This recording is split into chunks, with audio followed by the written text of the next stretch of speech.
வணக்கம் நண்பர்களே, மற்றொரு கலந்துரையாடலில் இணைந்து கொள்கின்றோம். இன்று வழமை போல ஒரு முக்கியமான ஆளுமையோடு இணைய இருக்கின்றோம். தேசம் நெட், தேசம் டியூப்புக்கு இவர் புதியவராக இருந்தாலும் ஈழத்தமிழ் சமூகத்துக்கு மிக நன்கு அறிமுகமானவர், அறிமுகம் அவசியமும் இல்லாதவர். அந்த வகையில இன்றைக்கு எம்மோடு இணைந்து கொள்பவர் வா ஐஷா ஜெயபாலன். வணக்கம் தோழர்.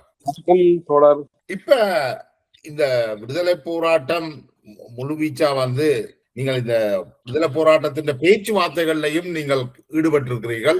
அதுல குறிப்பாக எரிக் சோல்கைம் அவர்கள் உங்களுடைய நண்பராகவும் இருந்திருக்கிறார். அதே நேரம் நீங்கள் இதுகளையும் தொடர்புலையும் இருந்திருக்கிறீங்க. அவருக்கு ஒரு ஆலோசகராகவும் இருந்திருக்கிறீர்கள். இந்த போராட்டம் தவறு இழைச்சது என்று நினைக்கிறீங்க? அதுக்கு முதல்ல இந்த அன்றைக்கு நீங்கள் சொன்னீங்களானே, இந்த போராளிகளுக்குள்ள பெரிய பிரச்சனை வரப்போது அதனுடைய விட சொல்லி விட்டார். ஆனா அதுக்கு பிறகு விடுதலை புலிகள் டெலோவை அழிச்சு பெரிய சகதியை ஏற்படுத்தினோம் போராட்டத்துல. அதை என்னன்னு பாக்குறீங்களா? அது சம்பந்தமா நீங்கள் தொடர்பு கொண்டீங்களா? அதுக்கு நான் தொடர்ச்சியாவே ஏனோ தெரியல, எனக்கு டிலோவோட மிச்சம் குறைஞ்ச தொடர்பு தான் இருந்தது. டிலோவில் எனக்கு இவரோட மட்டும்தான் தொடர்பு ஏற்பட்டது. டிலோவால ஆஸ்பத்திரியிலே சுடப்பட்ட தலைவர் பேரு தாஸ். என்ன ஒரு முறை டைகர்ஸ் அவரும் மோதுற ஒரு சூழல் இருந்தது. அது அப்ப டைகர்ஸ் மாதிரியே அவரும் பலமான தண்டை ஏரியாவுக்குள்ள டைகர்ஸுக்கு பெரிய ஏரியா இருந்தது. அவருக்கு வடமராட்சியில் அவர்கிட்ட ஏரியாவுக்குள்ள அவரும் மிகவும் பலமா இருந்தார். அப்ப டைகர்ஸ்ல இருந்து எனக்கு ஒரு மெசேஜ் வந்தது. நானும் இதை செட்டில் பண்ணணும், சமாதான முறையை செட்டில் பண்ணணும்ட்டு நானும் பேசினேன் அந்த காலங்கள்ல.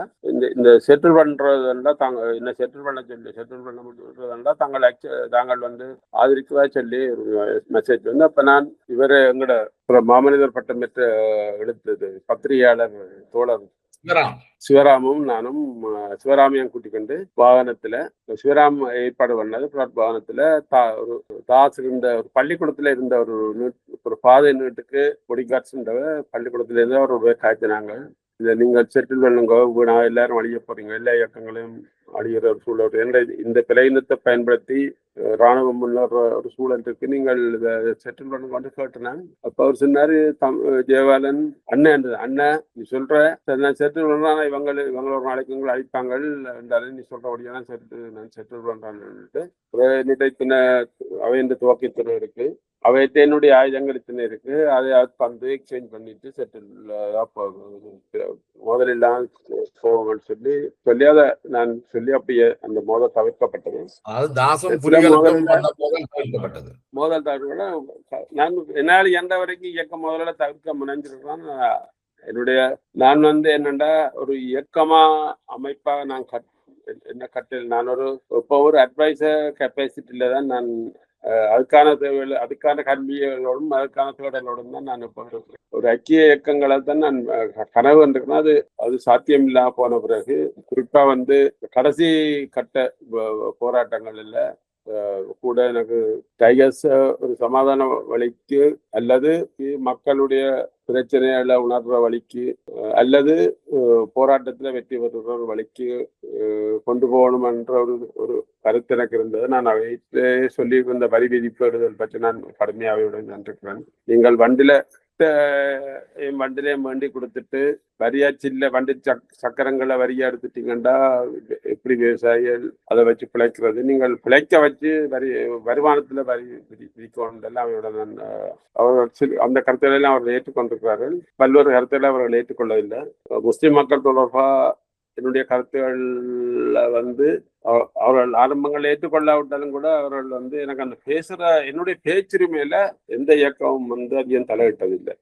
நான் எந்த இயக்கத்தோடையும் நான் சரியான நினைக்கிறது பேசுற ஒரு பாக்கியம் எனக்கு இருந்தது. அது விடுதலை புலிகளையும் அவ ஏற்கனவே உள்சிட்டறிக்கையும் போயிருந்தது. ஜெயபாலன் என்னத்தை பேசுறாங்க தலையிடக்கூடாது, அறிக்கையில வாங்க வேண்டும். அதால முஸ்லிம் மக்கள் தொடர்பா நான் அழியட்டும், இந்த 5வது ஆண்டு நிறைவு தினத்துல அழியட்டும் என்றது நாம் அழியட்டும், 6வது வருடமும் வருவதே விதி என்றால் அழியட்டும் என்றது நாம் அழியட்டும் எனது மொழி அழியட்டும் அழியட்டும் அழியட்டும் அழியட்டும் என்று பாடிட்டு தில்லரணம் என்ற கவிஞர்களே நான் அறம் பாடிட்டு என்னோட சிறந்த நேரம். முஸ்லிம் வெளியேற்றத்துக்கு பிறகு நீங்கள் பாடிய கவிதையா அது என்னண்டா அப்ப அறம் பாடிட்டு எல்லாரும் எதிர்த்தவன் விடுதலை புலிகளும் கவிதையோட திருப்பி சொல்லலுமா? அது கவிதை முழுதும் நீங்கள் தேடினா கிடைக்கும். அந்த அழுவதே விதி என்றால் தலைப்பில் அந்த கவிதை இருக்கு, நீங்க எதுனா கிடைக்கும். கடைசி வரியெல்லாம் 6வது வருடமும் வருவதே விதி என்றால் அழியட்டும் எனது இனம், அழியட்டும் எனது மொழி, அழியட்டும் எனது தமிழ், அழியட்டும் அழியட்டும் போது அந்த 6வது வருஷம் வந்து அன்றைக்கு தான் யாழ்ப்பாணம் விழுந்து முஸ்லீம்கள் வெளியேறின வீதியால வந்து தமிழர்கள் வெளியேறினது. அது தொடர்பான அறம்பாடு என்ற ஒரு 6வது வருஷம் 91ஆம் ஆண்டு வெளியேற்றப்பட்டார்கள். அது என்ன 6வது வருஷம்? 91, 92, 93, 94, 95.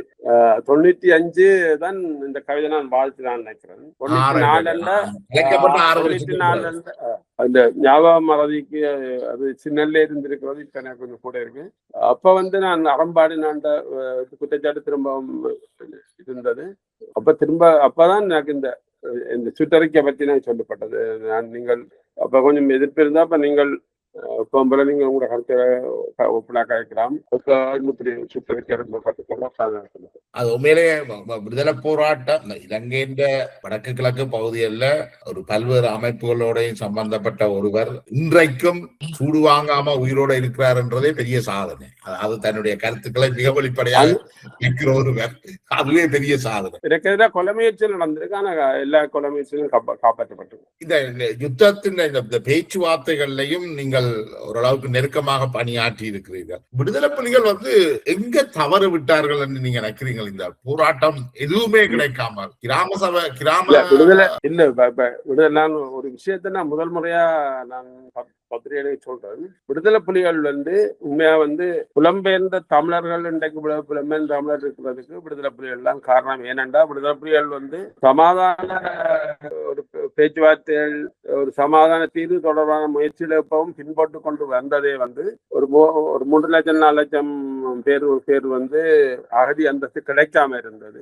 அவர்களுக்கு அகதி அந்தஸ்து கிடைக்கிறதுக்கு என்ன தேவையோ அது அவ்வளோத்தையும் அவசியம் செய்ததுன்னா ஒரு புலம்பெயர்ந்த தமிழர்களுடைய ஒரு பெரிய ஒரு கூட்டம் உருவாயினா அது விடுதலையை உறுதிப்படுத்தும் என்ற ஒரு கருத்து அவர்களுக்குள்ள இருந்து அது வெளியால பேசப்படவில்லை.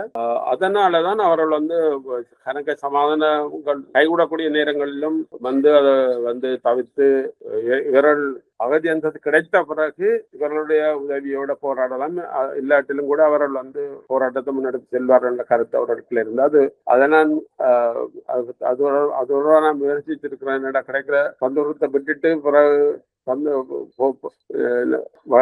வடலி வளர்த்து கல் குடிக்கிற மாதிரி யோசிக்கிறேன் நான் சொல்லி இருக்கிறேன்.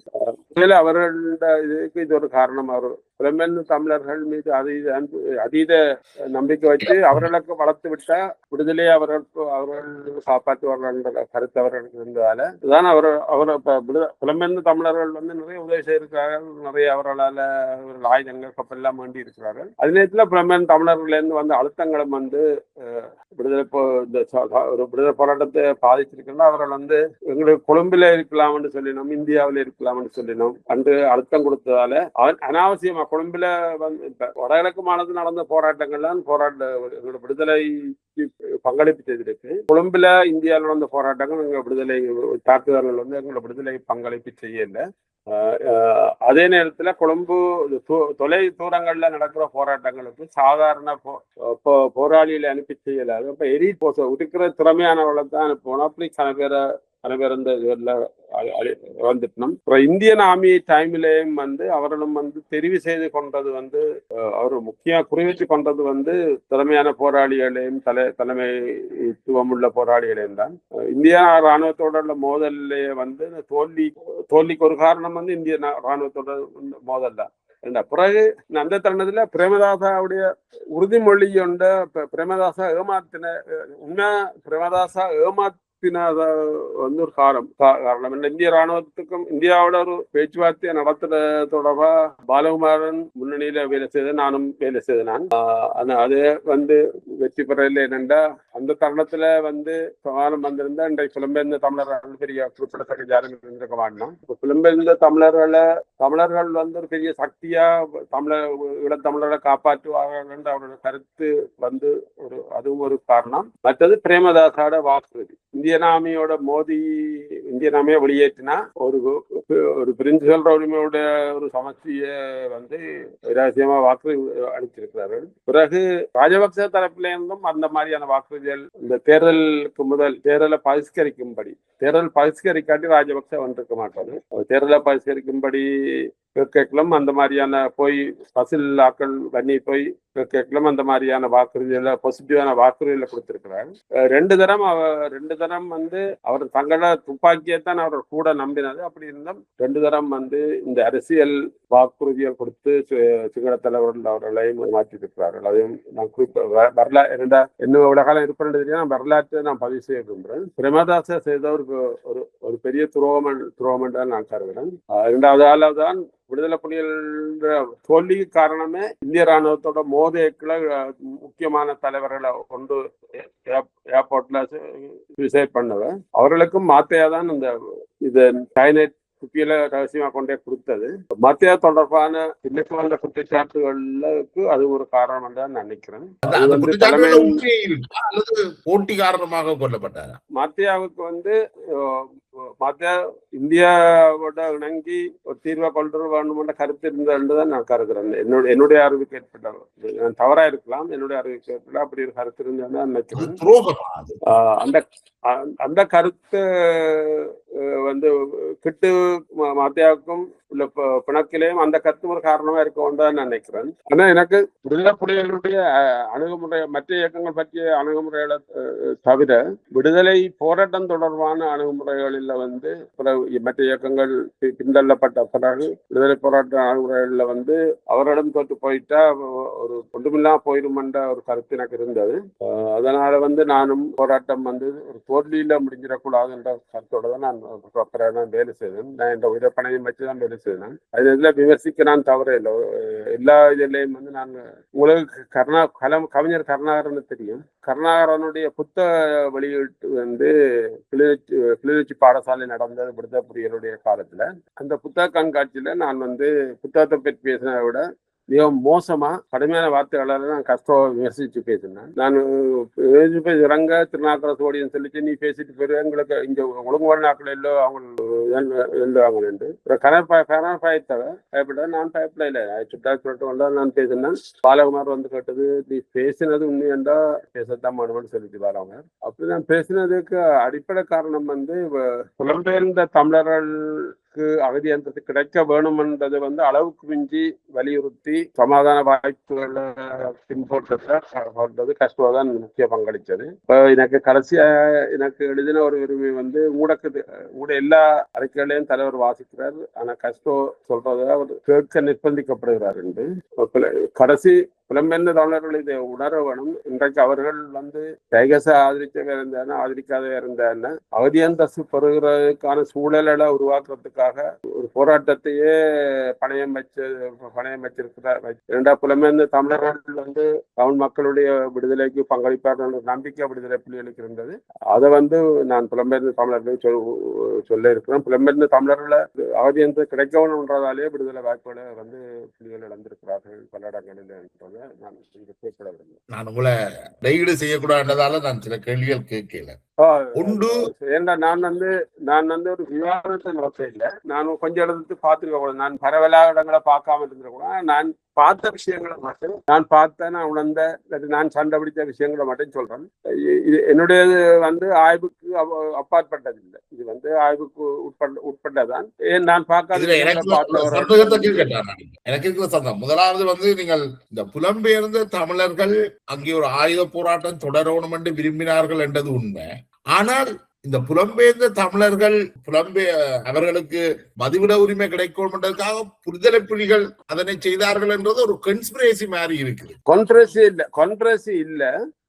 புலம்பெயர்ந்த தமிழர்கள் பலமாயிட்டா வந்து முழுமையான விடுதலை பெறலாம், இல்லாட்டி அரைகுறை விடுதலையை தான் பெறலாம் என்ற ஒரு கருத்து அவர்கள் இருந்ததா நான் நம்புறேன். புலம்பெயர்ந்த தமிழர்கள் பெரும்பாலும் 90% யாழ்ப்பாணத்தவர்கள் தானே. அதுதான் இப்ப யாழ்ப்பாணத்தவர்கள் என்றது நான் பெரும்பாலும் நான் எல்லாம் மறக்கல, அதுகள் எல்லாம் நான் இங்க விவாதத்துக்கு கொண்டு வர இல்லை. ஆனா அவர்களுக்கு இருந்த குறிப்பா கஸ்டோ வலியுறுத்தோக்கு இருந்த விடுதலை புலிகளுக்கு இருந்த கருத்துக்கள் நான் அளவிலான அளவில் அரகுற விடுதலையை நாங்கள் ஏற்றுக்கொள்ற சமாதானங்கள்ல அரகுற விடுதலையை ஏற்றுக்கொள்ள வேண்டிய நிர்பந்தம் இருக்கு. புலம்பெயர்ந்த தமிழர்களும் பிளப்பட்டுட்டா நாங்கள் முழு விடுதலை அடையலாம் என்ற ஒரு கருத்து அவர்களுக்கு இருந்தது என்றதைத்தான் நான் உணர்றேன். என்னுடைய அறிவு கட்டியதை நான் கேட்டதை கண்டதை நான் பேசுறேன். ஒரு புது வெளிச்சம் கொண்டு காட்டி இருக்கிறீங்க இந்த விடுதலை போராட்டத்தின் நகர்வில. நான் இதை சொல்றதுன்ற காரணம் புலம்பெயர்ந்த தமிழர்கள் யாழ்ப்பாணத்தை சேர்ந்தவர்களா இருந்தாலும் பொதுவா இப்ப மட்டக்களப்புல நான் மட்டக்களப்புலாம் இப்ப 2 மாசமா மட்டக்களப்புலாம் பிரயாணம் செய்றேன். மட்டக்களப்பு எல்லா இடத்துலையும் சொல்றது புலம்பெயர்ந்த தமிழர்கள் ஈழம் என்கிறார்கள். ஆனா யாழ்ப்பாணம் வந்தா மட்டக்களப்புக்கு வரையினம் இல்ல. யாழ்ப்பாணத்துக்கு போயிட்டு கண்டி காலி நுவரெலியான சிங்கள பகுதியில சுத்திட்டு போயிடணும். இது இருக்கா நீங்க பேசுங்க சொல்லி நான் கடைசியா பாஸ்கரனோட இதை பற்றி நான் பேசினேன். ரீச்சா பாஸ்கரனோட நீங்கள் புலம்பெயர்ந்த தமிழர்கள் கிழக்கு மாகாணத்துக்கு போறதுக்கான ஒரு டூரிஸ்ட் ஏற்பாடுகளை நீங்க செய்ய வேணும் என்று அவரும் அதை கொள்கை அளவில் ஏற்றுக்கொண்டிருக்கிறார். நான் புலம்பெயர்ந்த தமிழர்களுக்கு நான் சொல்றேன், நீங்கள் கிழக்கு மாகாணத்துக்கு போய் கிழக்கு மாகாணத்து மக்களோட திருவோணமலை மட்டக்களப்பு மாவட்ட மக்களை சந்திச்சு அவர்களோட நட்பு பாராட்டாம அவர்களுக்கு உதவாம தீரண்டா நீங்க ஈழத்தை பற்றி பேசாம வடகிழக்கு மாகாணம் என்று பேசுங்க என்று சொல்ல நான் விரும்புவேன். ஈழம் என்று சொல்ற எல்லா புலம்பெயர்ந்த தமிழர்களையும் கைகூப்பி கேட்கிறேன். நீங்க கிழக்கு மாகாணத்துக்கு போங்க, கிழக்கு மாகாணத்துல உள்ள பிரச்சனைகளை பாருங்க, தமிழ் முஸ்லிம் மக்களை சந்தியுங்க. மற்றது மிகவும் கேவலமான நிலையில மிகவும் வறுமை கோட்டுக்கு கீழே வசதிகள் இல்லாம டியூஷனுக்கு ஆக்கள் இல்லாம அம்பாறை மாவட்டத்தில் உள்ள தமிழ் கிராமங்களுக்கு, அது ஒரு கிராமத்துக்கு இடையில அம்பாறை மாவட்டத்தில் உள்ள பிரச்சனை ஒரு கிராமத்துக்கு இடையில 10-20 மைல் 10-20 கிலோமீட்டருக்கு மேல வித்தியாசம். சின்ன சின்ன கிராமங்கள். நான் கைகூப்பி கேட்கிறேன், புலம்பெயர்ந்த தமிழர்கள் இந்த அம்பாறை மாவட்ட கிராமங்களில போய் வேலை செய்யுங்க, தமிழ் முஸ்லிம் மக்களுக்கு இடையில உள்ள பிரச்சனைகளை தீர்க்க பாருங்க. நான் கைகூப்பி கேட்கிறேன். நான் கேட்கறது அம்பாறை மாவட்டத்தையும் மற்ற மூதூர் மாவட்டங்களிலேயும் இந்த பிரச்சனைகள் இருக்கு.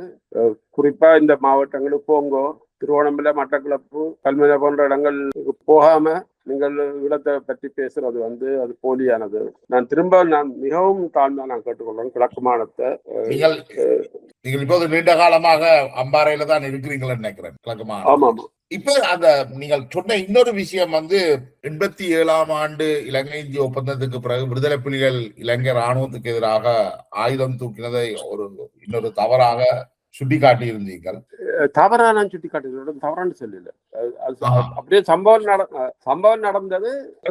தவிர்க்கப்படுகிறதுக்கான சூழல் இருந்தது. பாலகுமார் போன்றவர்கள் நாங்கள தவிர்க்கிறதுக்கான முயற்சிகளில் ஈடுபட்ட நாங்கள் துரதிர்ஷ்டவசமா 2 பக்கத்திலையும் உள்ள தவறுகளால இது முறிஞ்சது. இந்திரா காந்தி போன்ற ஒரு அரசியல் தலைவர் இருந்திருந்தா மோதல் வெடிச்சிருக்காது. அவர் வேற மாதிரி கையாண்டு பார்த்ததாரி மாதிரி ஆக்களை வரவிடத்தேதான் இருக்காருத்தான். ஆனா ரஜீவ் அந்த உடனே முதல் சொன்ன இந்த கிழவனை திரட்டி விடுங்க தன்னோட பார்த்தசாரதிய தன்னை தோழர்களை தான் தூக்கி பார்த்தசாரதி இந்த இடத்துல போட்டது. தான் விரும்பின ஆக்களை இலங்கை பிரச்சனையை பற்றி தெரியாத ஆக்களை தான் போட்டது. அவர் அவரோட விமானியோடைய அரசியல்வாதியில குடும்ப தன்னுடைய கணவருடைய இழப்புக்காக புலிகளை பழி வாங்கணும் என்ற உணர்வு அடிப்படையில தான் செயற்பட்டாவா இத, அல்லது இந்தியா ஒரு தேசமாக அதை எதிர்கொள்ளுதா? எனக்கு இல்ல, இப்ப இந்திரா காந்தி இருந்திருந்தா அவரோட அணுகுமுறை சோனியா காந்தி அணுகுமுறையா இருக்க. இந்திரா காந்தி கொலை தொடர்பா பல்வேறு சந்தேகங்களுக்கு எனக்கு அதை பற்றி நான் ஆராயல காலம். இந்திரா காந்தி இருந்திருந்தா இவன் வாஜ்பாய் கூட சோனியா காந்தியின் அணுகுமுறைய கையாளவில்லை. ஆனா வாஜ்பாயின் காலத்துல மற்றது எல்லாவற்றையும் விட வாஜ்பாய்க்கும் இந்திரா காந்திக்கு இடையில இருந்த அவருடைய பேர் டக்குன்னு வருது. அவருடைய அரசு குடும்பத்தை சேர்ந்தவர். இந்த பேர் வருது டக்குண்டு. நான் இயக்க காலங்களில இல்ல அந்த அவரு பிரதமர் இருந்தவர். இயக்க காலங்கள்ல இந்த பேர்களை மறக்க பழகி இப்ப மூளையில இந்த அம்மாண்ட அப்பாண்ட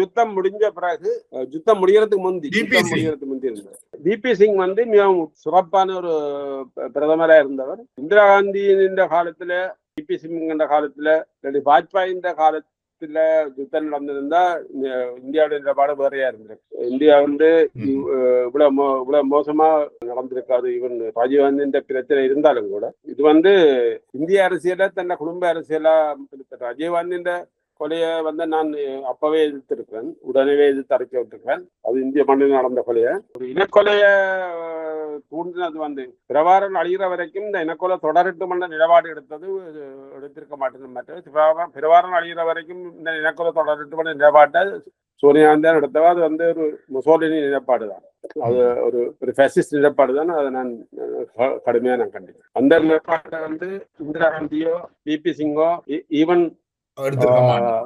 வாஜ்பாயோ எடுத்திருக்க மாட்டேன். ஏன் பிரபாகரன் வந்து ராஜீவ்காந்தியை கொலை செய்யற அந்த முடிவு எடுத்தாருன்னு நினைக்கிறீங்க? நான் வார்த்தையில விட விரும்பல. இப்படியான பல விடயங்கள் நடந்திருக்கு. மக்கள் நீர் போன்றவர்கள், கெரில்லாக்கள் மீன்களை போன்றவர்கள் என்ற ஒரு வசனம் இருக்கு, கேள்விப்பட்டு. நீரை குளத்திலேருந்து இறைச்ச மீன்களை போலதான் இவர்கள் யாழ்ப்பாணத்திலேருந்து மக்களை வெளியேற்றி கொண்டு வரீங்களா. நான் சண்டை பிடிச்சினான். நீங்கள் நீரை குளத்திலேருந்து இறைக்கிறீங்க, பிறகு உங்களுக்கு யாழ்ப்பாணம் உங்களை விட்டு போயிடும். உங்களுக்கு யாழ்ப்பாணம் முழுமையா போயிடும். யாழ்ப்பாணம்ன்றது வெறும் நிலம் இல்லை, யாழ்ப்பாணம் மக்களும் வந்து இருக்கீங்களா, மக்களுக்கெல்லாம் உங்களுக்கு ஆதரவு கூட ஆதரவு இருந்தது.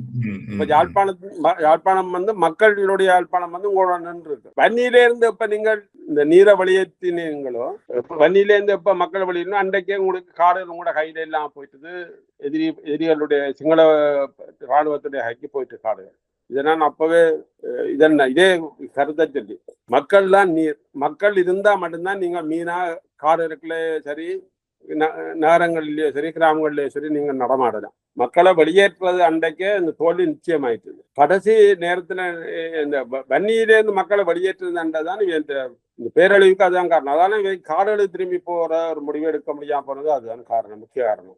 இதுல கன விஷயங்களை பேசணும். இப்ப அது டெக்னிக்கலான கன விஷயங்களை பேசணும். அது நான் அதுக்கான ஆனா என்னுடைய கவிதைகள்ல, என்னுடைய அஞ்சலி கவிதையில நான் போராட்டத்தை பற்றி, இந்த போராட்டத்தின் முடிவு பற்றின அஞ்சலி கவிதையை நான் இப்படித்தான் துவங்குறேன். சுனாமி எச்சரிக்கை கேட்டு மலை காடுகளால் இறங்கி கடற்கரைக்கு தப்பி சென்றவர்களின் கவிஞன் நான் என்று மனநொந்து எழுதின வரிய. விடுதலை புலிகளையோ மற்ற இயக்கங்களையோ நான் வந்து கொச்சப்படுத்த, எனக்கு எல்லா இயக்கங்களிலும் விமர்சனம் இருக்கு, மக்கள் சார்பான விமர்சனம் இருக்கு. நிச்சயமா.